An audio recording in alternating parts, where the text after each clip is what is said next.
Eto na, Edo at Beyonce nag-video call bago ang flight papuntang Hong Kong ni Papa Eds kasama ang team Kalingap. Ito ang ating update. Naalala naman natin na sa araw na ito, flight ni Papa Edo kasama ang team Kalingap papuntang Hong Kong. At bilang magsyota, hindi maiwasan na mag-usap ang dalawa ito sa video call. Kaya hindi makatiis itong si Papa Eds na hindi man lang makausap si Beyonce via video call. At ito ay ordinaryong ginagawa ni Papa Edo to kay Beyonce. Itong pagkikipag-usap ni Papa Eds kay Beyonce ay tanda ng kanyang pagmamahal. Kahit man lang sa cellphone ay makita niya muli itong kanyang wifey, Beyonce, upang ang kanilang pagkamis sa isa't isa.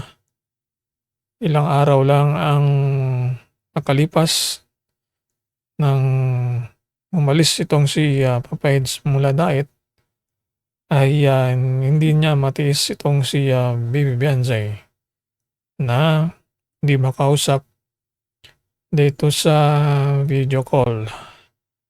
Ito ay pagpapahayag ni Papa Edo kanyang pagmamahal o kay Beyonce para maibsan itong kalungkutan ni Beyonce dahil hindi nakasama itong si Beyonce.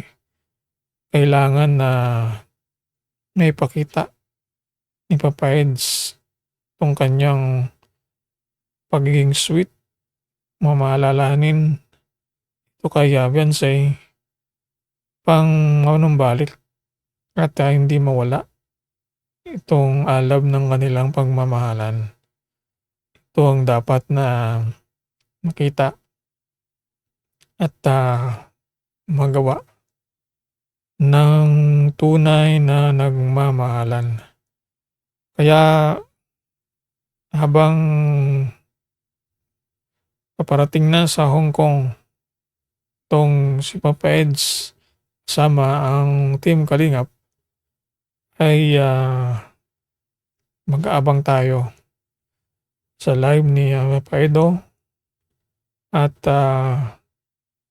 lalo itong abangan ni Beyonce.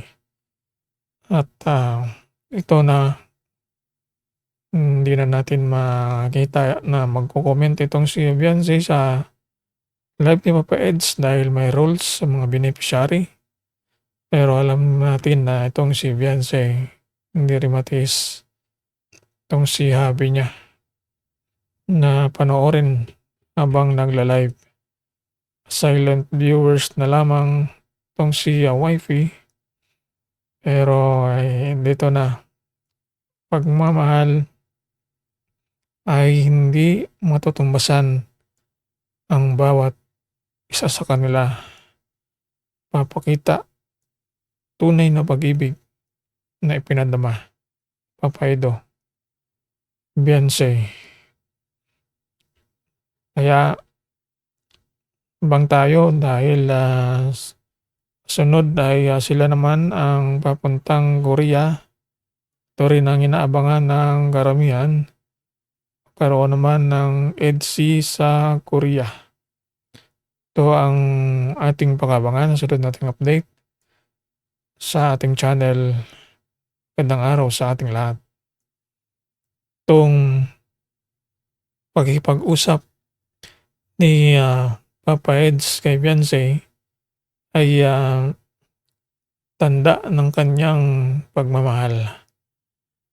Kahit man lang sa cellphone ay makita niya muli itong kanyang wifey, Beyonce, upang ang kanilang pagka-miss sa isa't isa.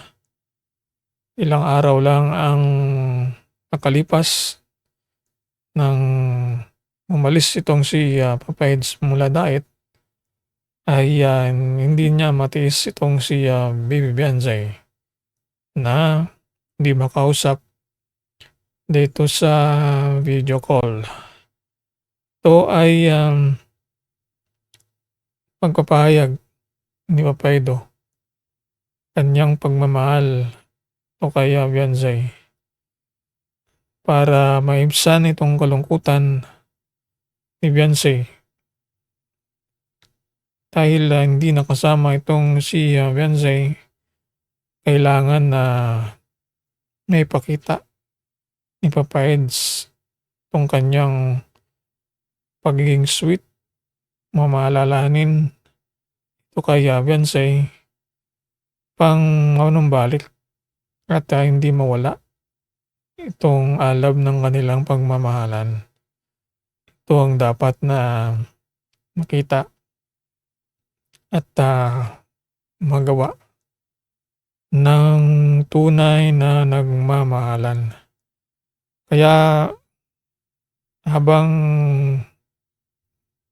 paparating na sa Hong Kong 'tong si Papa Eds kasama ang Team Kalingap ay, mag-aabang tayo sa live ni, Papa Edo at, lalo itong aabangan ni Beyonce at, ito na hindi na natin makita na magko-comment itong si Beyonce sa live ni Papa Eds dahil may rules sa mga beneficiary. Pero alam natin na itong si Beyonce hindi rin matiis itong si hubby niya na panoorin habang nagla-live. Silent viewers na lamang itong si, wifey. Pero ay dito na, pagmamahal ay hindi matutumbasan ang bawat isa sa kanila. Papakita tunay na pag-ibig na ipinadama. Papa Edo, Beyonce. Kaya abang tayo dahil, sunod ay, sila naman ang papuntang Korea. Ito rin ang inaabangan ng karamihan. Karoon naman ng EDC sa Korea. Ito ang ating pag-aabangan sa sunod nating update sa ating channel. Magandang araw sa ating lahat.